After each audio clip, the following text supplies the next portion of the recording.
আজকে আমি হিঙের কচুরি বানাবো। তার জন্য আমি এখানে 2 কাপের মতন ময়দা নিয়ে নিয়েছি। ময়দায় আমি জোয়ান দিয়ে দেবো কিছুটা। জোয়ান আমি হাতে একটু এইভাবে ঘষে দেবো। কিছুটা জিরা, নুন, সাদা তেল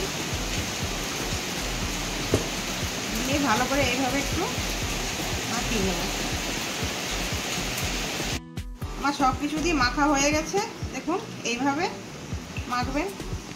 আটাটা দলা দলা হয়ে যাচ্ছে। এবার আমি অল্প অল্প জল দিয়ে মেখে নেব। বাইরে খুব বৃষ্টি হচ্ছে। বৃষ্টিতে হিঙের কচুরি খুবই ভালো লাগবে। গরমটা কেটে গেছে। আটাটা আমার পুরো মাখা হয়ে গেছে। এবার একটু সাদা তেল দিয়ে মাখিয়ে দেবো। 10 মিনিট মতন ঢাকা দিয়ে দেবো।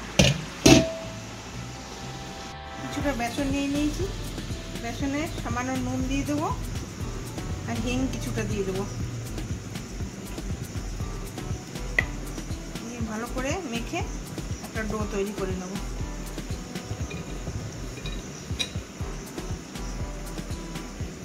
অল্প অল্প জল দিয়ে মেখে নেব। বেসনটা মাখা হয়ে গেছে। 10 মিনিট হয়ে গেছে।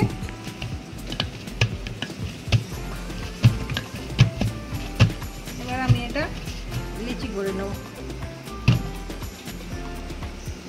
এইভাবে লিচিগুলো আমি সব করে নেব। লিচি বানানো সব হয়ে গেছে। লিচিগুলো আমি এবার এইভাবে করে একটু বাটির মতন করে নেব। দিয়ে এখানে এই বেসনের গুলি করে রেখেছি। এবার গুলিগুলো আমি এইভাবে দিয়ে দেবো।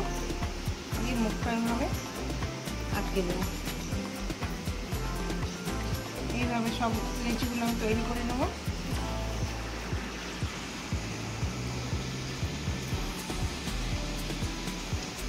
লিচিগুলো আমার সব তৈরি হয়ে গেছে।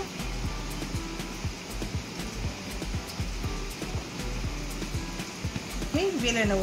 সাদা তেল দিয়ে বেলে নেব।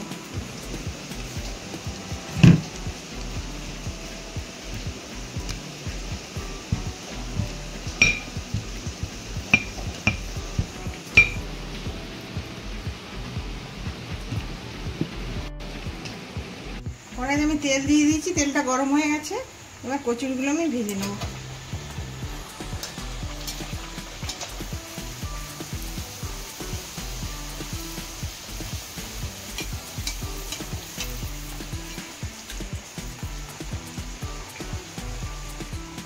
দেখুন কত সুন্দর ফুলেছে। এইভাবে আমি কচুরিগুলো সব ভেজে নেব।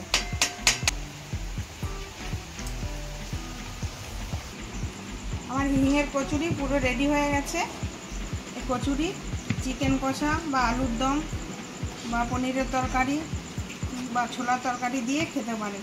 এটা আমি ছোলার তরকারি বানিয়েছি। ছোলার তরকারিটা যদি ভালো লাগে লাইক শেয়ার কমেন্ট করবেন। ধন্যবাদ।